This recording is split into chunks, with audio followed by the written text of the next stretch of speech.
um tempo de nós levantarmos um altar nas nossas casas. Este é o tempo de você levantar um altar na sua casa. Este é o tempo de você pegar a Bíblia na sua casa. Esse é o tempo de você estar de frente do televisor, mas não para ver promiscuidade, violência, assassinato, mas é para adorar a Deus. Porque nesses dias eu perguntei: Senhor, por que isso? Por que nós estamos com as portas fechadas? E o Senhor disse: esse é o momento dos altares ser levantados nas casas. Mas mesmo assim, mesmo a gente vivendo toda essa pandemia, existem pessoas ainda que não se aperceberam, mas graças a Deus que vocês que estão me assistindo, vocês estão entendendo isso. Este é o momento da gente levantar altar de adoração na nossa casa. Eu quero que você entenda algo, que o que nós estamos sentindo aqui é de Deus, é sobrenatural do Espírito Santo. E essa influência do Espírito Santo, essa presença do Espírito Santo está entrando na sua casa agora. Então esta é a importância de você estar nos acompanhando. E você que conhece alguém que está em depressão, você conhece alguém que está triste, você conhece alguém que está desanimado, convide essa pessoa, pegue o link agora dessa programação, coloque no seu WhatsApp, no grupo da família, e me ajude a pregar o Evangelho. Eu fiquei tão feliz hoje que eu recebi um testemunho do meu primo, que mora na Grande São Paulo, em Osasco, meu primo Fernando, filho da minha tia Cida, do meu tio Zé, e ele está me acompanhando, porque ele está trabalhando em casa, e nas orações que nós estamos fazendo, no nosso programa diariamente, ele colocou o nome de pessoas que estavam com coronavírus, e para a honra e a glória do Senhor Jesus Cristo, essas pessoas foram tocadas pelo poder do Espírito Santo de Deus. Então você que está me assistindo aí em casa, você também pode ser um agente de milagre, compartilhando, colocando as pessoas que você ama aqui na nossa página do Facebook. Eu quero ler a palavra de Deus com vocês nesta noite tão gostosa, que marcamos um encontro com o nosso Espírito, nosso amigo Espírito Santo. Eu quero que você abra sua Bíblia em Josué capítulo 15, e nós vamos ler os versos 16 e verso 19. Josué 15, 16 e 19. Nós vamos ler aqui na palavra de Deus algo que Deus tocou no meu coração nesses dias, em nome de Jesus, que diz assim: e disse Calebe: quem ferir a Quiriat-Sifer e tomar, lhe darei a filha Axa por mulher. Tomou pois Otiniel, filho de Kenaz, irmão de Calebe, e deu-lhe a sua filha Axa por mulher. E sucedeu que, vindo ele, persistiu que pedisse um campo a seu pai, e ele lhe deu. Então Calebe disse: o que vocês têm? O que vocês querem? Ele disse: me dê uma bênção, pois a terra é seca, dai-me também fontes de água. Então lhe deu fontes de água superiores e as fontes inferiores. Amém? Preste bem atenção. Calebe era um homem que todos vocês conhecem, mas para você que não conhece, então tem que falar um pouquinho mais rápido para você entender essa passagem.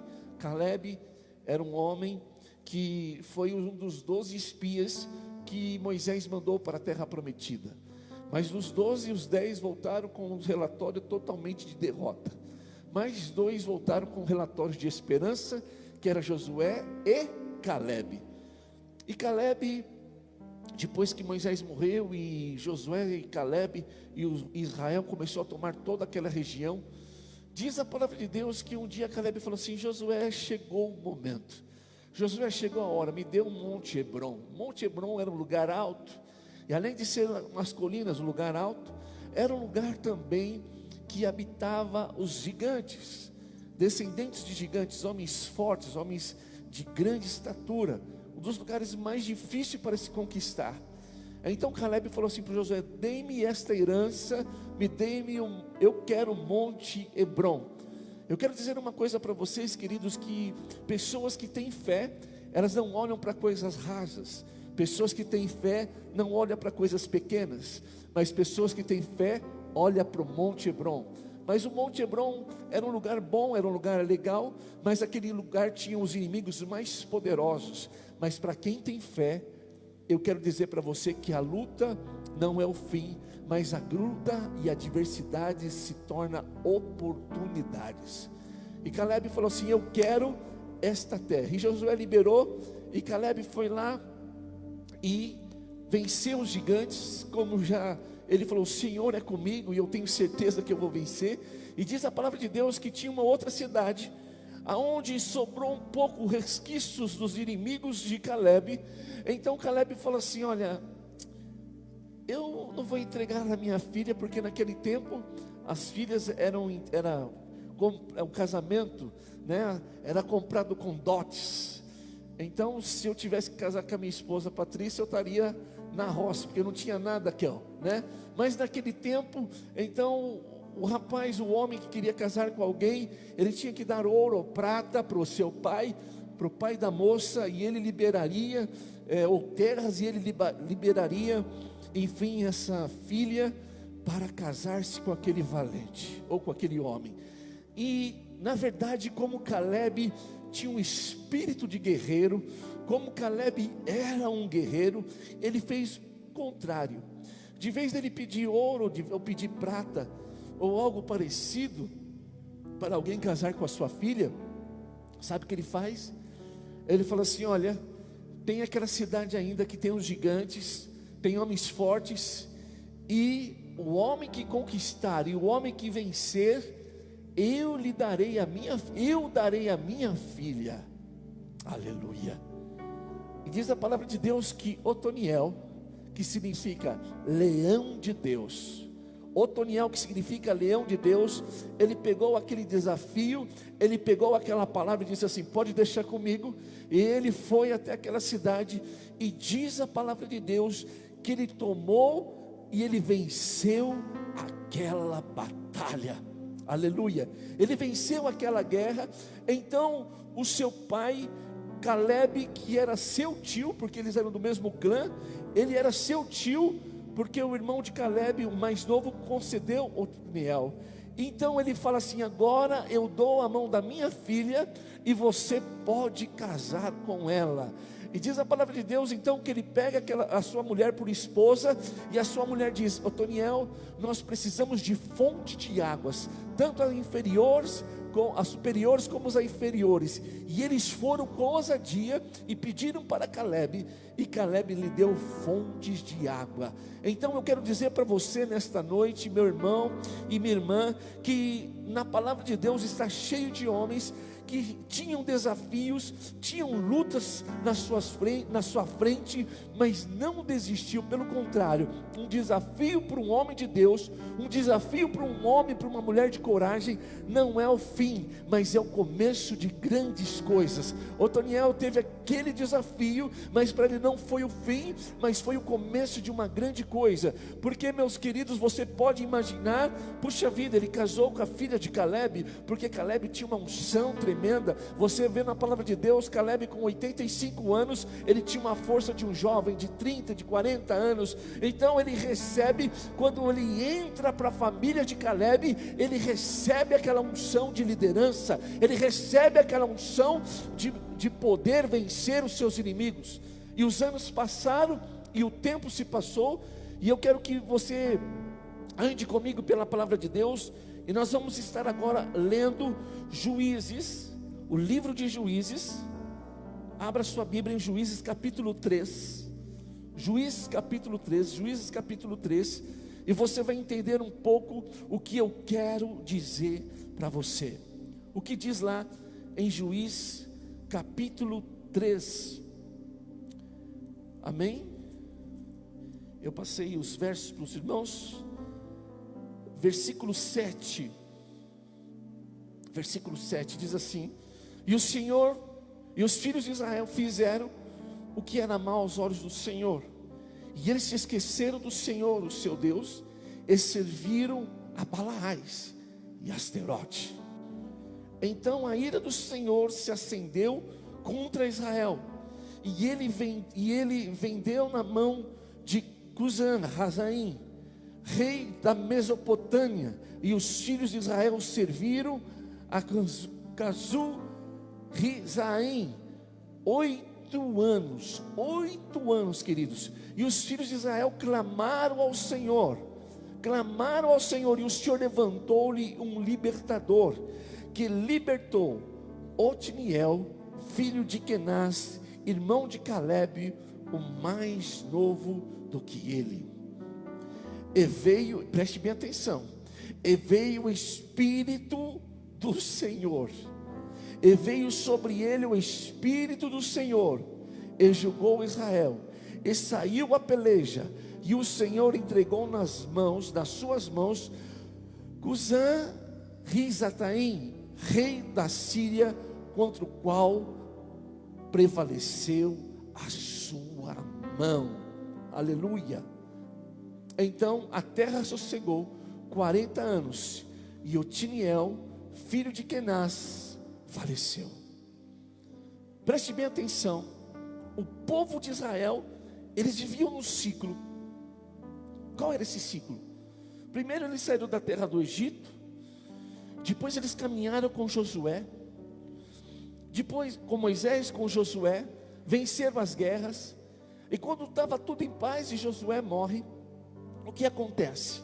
Aquele povo que foi liderado por Deus através de Moisés voltou. Preste bem atenção.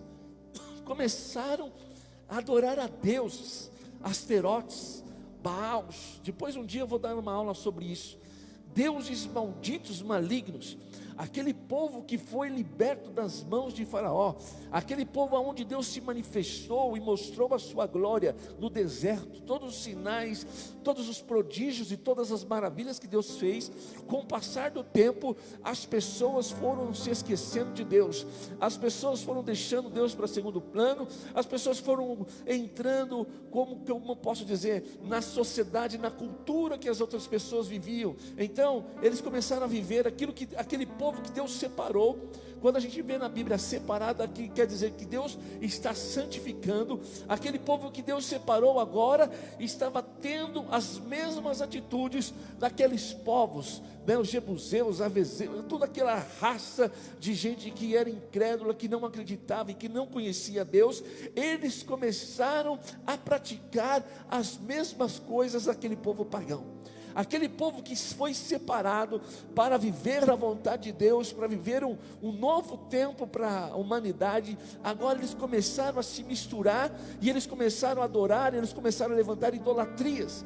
E diz a palavra de Deus que Deus cirou. E quando Deus cirou, diz a palavra de Deus que eles ficaram sob o domínio do rei da Síria por 8 anos. 8 anos pagando impostos, 8 anos os seus filhos sendo subjugados, 8 anos o povo sofrendo, padecendo. Por quê? Porque se esqueceram de Deus. Eu quero perguntar, será que é muito diferente? E olha que eu estou falando de muitos e muitos tempos atrás. Será que é muito diferente dos dias de hoje? Será que o que está acontecendo é muito diferente do que aconteceu lá atrás? Queridos, as pessoas têm se esquecido de Deus. As pessoas, eu estava falando com o Roberto, eu estava falando com a sua esposa, e nós estávamos conversando, que as pessoas, e eu disse isso desde a primeira ministração, que as pessoas se esqueceram das coisas que realmente têm valor. As pessoas se esqueceram de Deus, as pessoas se esqueceram dos princípios de Deus, queridos. E para os cristãos também, as coisas que são iníquas, as coisas que são do mundo, as coisas que são nojentas, as coisas que Deus detesta. Eu quero dizer que as pessoas que se dizem homens e mulheres de Deus começaram a compartilhar, começaram até mesmo viver, começaram até, vamos dizer assim, aceitar Mas eu quero dizer para você que Deus, Ele ama, Ele nos ama. E o pai corrige o filho porque Ele ama. Então o que está acontecendo no mundo inteiro é uma correção de Deus. Quando a gente fala correção, parece que Deus está querendo matar. Não, Ele está pegando a pessoa que está caminhando a passos largos para o mal, para a perdição. Ele está corrigindo para o caminho da verdade. E o que falta, e o que precisamos para esses últimos dias, e o que nós precisamos fazer para esses últimos dias, Deus está procurando, o Espírito está procurando uma geração de Otiniel. Uau! Que geração é essa? É a geração dos filhos de Deus. Judá, Otiniel, significava leão de Deus. Deus está olhando para a terra para ver se Ele pode usar um leão, uma leoa. Deus está olhando para este lugar para ver se Ele pode usar alguém disposto a trazer o reino e a paz de volta. Diz a palavra de Deus então, que aquele rapaz que recebe, que ele recebe a família, que entra na família de Caleb, ele se torna, o povo começou a pedir misericórdia, para um grande avivamento acontecer, para que as coisas comecem a mudar, primeiro tem que ter, se o meu povo se humilhar, tem que ter arrependimento, tem que ter humilhação, tem que ter, Senhor, tem misericórdia, eu quero voltar, eu quero praticar aquilo que a sua palavra me ensina, eu quero voltar, eu quero viver o que o teu reino me ensina. Quando a pessoa ela volta, quando a pessoa se arrepende, então diz a palavra de Deus, quando o povo clamou, quando o povo se arrependeu, quando o povo pediu socorro a Deus, então o Senhor veio. Eu sinto a presença de Deus aqui neste lugar. Sabe por quê? Porque neste lugar há arrependimento. Neste lugar há homens e mulheres dizendo: Senhor, nos perdoa, Senhor, nos limpa, Senhor, muda a minha história, Senhor, nós queremos viver um novo tempo. E Otiniel, aquele rapaz, queridos, ele era um guerreiro, ele se tornou um guerreiro. Existem pessoas, eu quero dizer para você que diz que é um guerreiro do Senhor, uma guerreira do Senhor, você, homem e mulher que está aqui ouvindo esta palavra, diz que é guerreiro do Senhor. Eu quero dizer algo para você em nome de Jesus: volte e se posicione como um homem, como uma mulher de Deus. Queridos, da tribo de Judá, ele foi um homem impecável, foi um dos juízes, o primeiro juiz que se levantou em Israel, e foi impecável. O Senhor, através de Otiniel, levantou e deu uma vitória ao povo de Deus. Ele arrebentou com os sírios. Mas antes disso, diz a palavra de Deus que ele se tornou conselheiro de Israel. Antes disso, o que ele fez? Vamos nos arrepender, vamos voltar a Deus. Ele reuniu o exército, ele reuniu as tropas, ele reuniu os soldados, ele formou um exército e ele foi para a luta. Ele não foi, lógico, diretamente para a luta, não. Primeiro houve um arrependimento do povo, primeiro houve uma consciência do povo que estava errado, e o segundo ponto que ele fez foi formar um exército, porque Israel tinha um exército, mas aquele exército estava paralisado. E eu quero perguntar para você, soldado de Cristo, como que você está? Qual é o seu posicionamento? Eu lembro, quando eu servi as Forças Armadas, tinha um exercício diário, educação física. E eu lembro que tinha um sargento, e eu não vou citar o nome dele, mas eu até gostava dele, porque ele não forçava o exercício. Ele não forçava o exercício. Então a gente estava com ele lá, e dava aquelas corridinhas mais ou menos, né? E a gente sempre, e o cara que fazia os cânticos, né, o comandante, ele perguntava assim: tem alguém cansado? E a gente repetia: não, Senhor, aqui não tem cansado. E falava um monte de coisa lá, né? E esse nosso sargento, ele era meio desanimado. Então ele falava assim: tem alguém cansado? Só dele perguntar já ficava cansado já. Ele não trazia ânimo, sabe? Você via que ele estava morrendo. Enquanto tinha um outro tenente que aquele lá tinha problema na cabeça. Ele parecia um extraterrestre. Ele, aquela cara, né? Olhava para sua cara, se pegava no seu uniforme e fazia você correr. Agora aquele outro sargento fica assim, aquela cara de...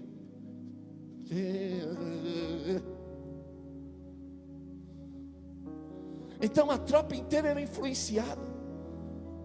Quando era esse sargento, a gente falou: ixi, hoje a gente só vai dar umas corridinhas e depois vamos jogar bola.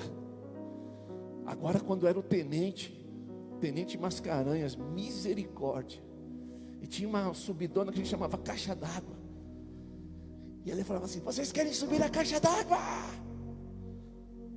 E a gente queria responder sim, mas na verdade a gente não queria subir. Queremos! Mas ele ia na frente, ele trazia tanta vibração, que mesmo eu que era molão, eu ficava tentando acompanhar todo mundo, porque ele trazia ânimo, ele trazia vigor, dava vontade de correr, dava vontade de subir a caixa d'água, enquanto o outro você já saía desanimado. Eu quero dizer algo para você, querido, que existe a diferença daqueles que liberam uma palavra, daqueles que se posicionam, daqueles que têm jeito, daqueles que falam assim: eu vou vencer, eu estou na brecha, eu sou filho do leão da tribo de Judá, os desafios estão na minha frente, a luta está na minha frente, é doença, é desemprego, é miséria, é problemas de casamento, problemas sentimentais, problemas de todas as áreas, mas eu me posiciono como soldado de Cristo, eu me posiciono como filho de Caleb, e esta muralha, e esta montanha, e os sírios, no poder do nome de Jesus, será derrotado pela fé que eu tenho em Cristo Jesus, aleluia! Mas existem pessoas que estão desanimadas. Eu olho para os soldados estão com os fuzis assim, ó. Eu olho para os irmãos que estão marchando assim, aí vou morrer, não tem jeito, não vai dar certo.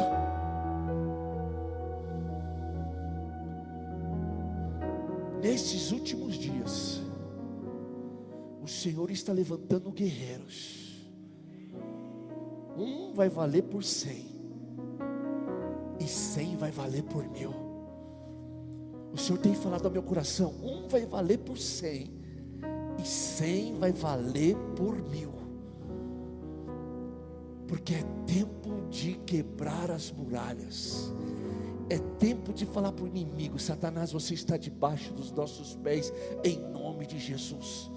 E diz a palavra de Deus que aquele homem, Otaniel, tomou conta de Israel, e houve paz durante 40 anos. Mas nos dias de hoje, nos tempos de hoje, apóstolo, quem que eu tenho que matar? Quem que eu tenho que dar um tiro na cabeça? Quem que eu tenho que jogar uma funda, como nos tempos de Davi? Não, nos tempos de hoje é diferente. E hoje eu li em Efésios 6:10. Efésios 6:10. Efésios 6:10. Hoje, como cristão, você não tem que colocar uma roupa, um fuzil para matar o Senhor, coisas físicas. Mas a arma que o Senhor nos deu são armas espirituais. E uma coisa que eu quero que você entenda, que em Juízes capítulo 3, versículo 10 diz que Otiniel foi cheio do Espírito Santo. Para você vencer os seus inimigos não é pela sua força, mas para você vencer os seus inimigos você tem que ser cheio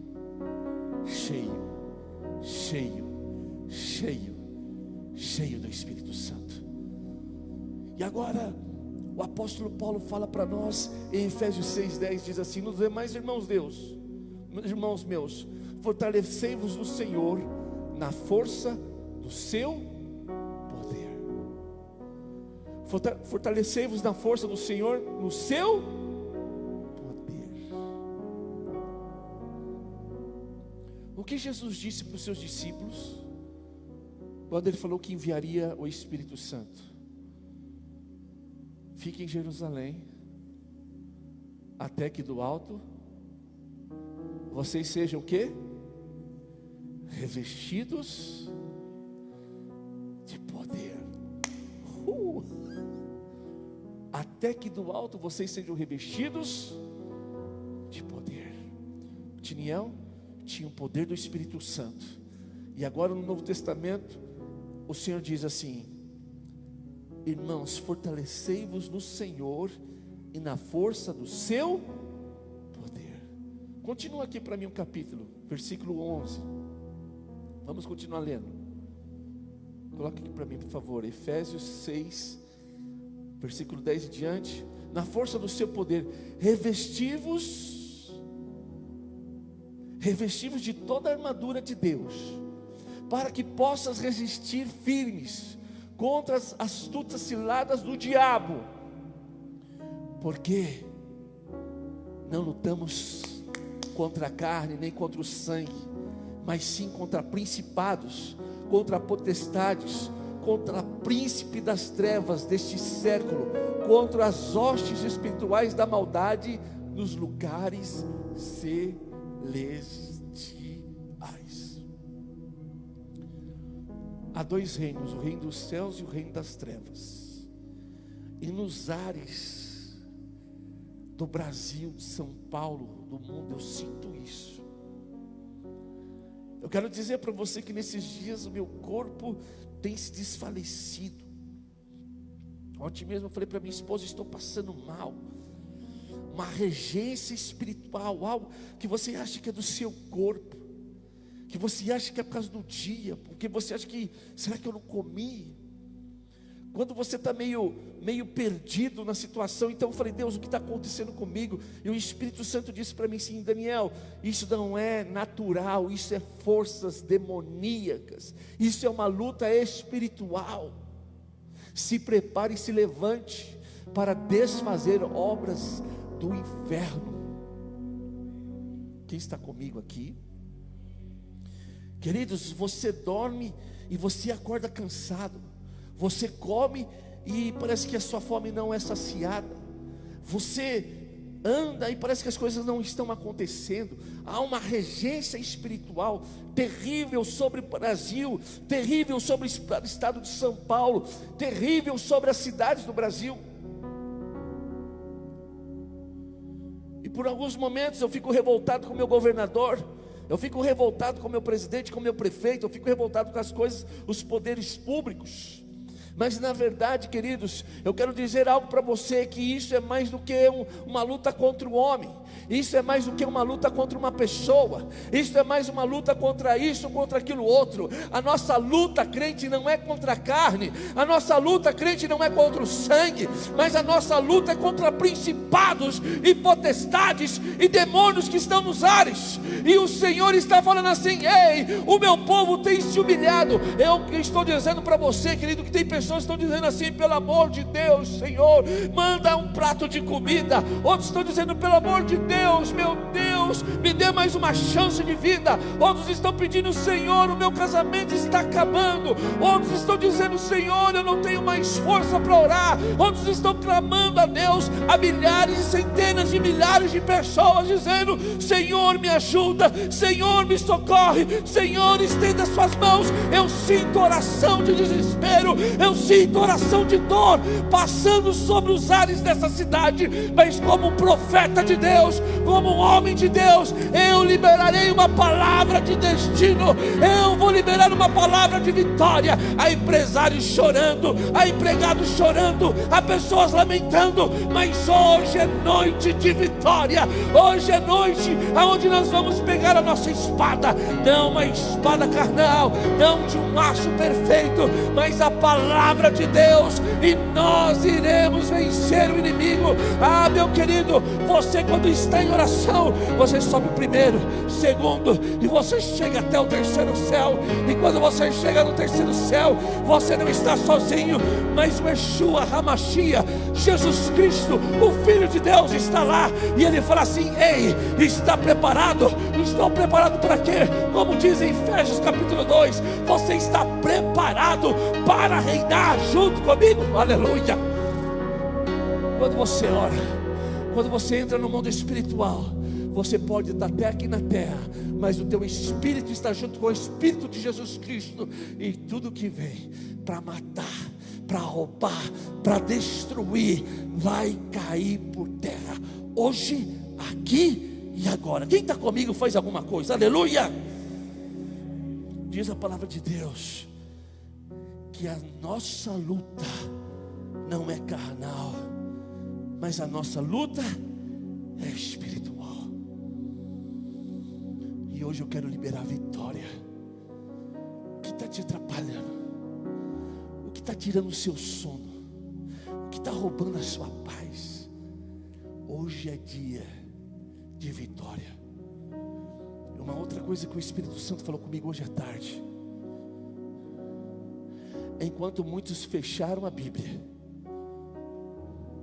enquanto muitos fecharam a boca, homens de Deus, os feiticeiros estão trabalhando mais do que nunca. Uau, Deus me mostrou isso. As obras de feitiçaria estão mais do que nunca, porque quando se fecha uma porta de igreja, vocês não sabem o prejuízo espiritual que é. Mas eu estou aqui como Otiniel, levantando uma voz profética, agora não com uma espada, não com exércitos, com armas, mas com um povo cheio, cheio, cheio, cheio, cheio, cheio, cheio, cheio do Espírito Santo de Deus. E quando nós estamos cheios do Espírito Santo, o inferno não resiste. As armas do infernal não podem resistir à oração de um homem e de uma mulher cheia do Espírito Santo. Você quer vitória nesta noite? Você que está na sua casa, aqui em qualquer lugar, se coloque de pé agora.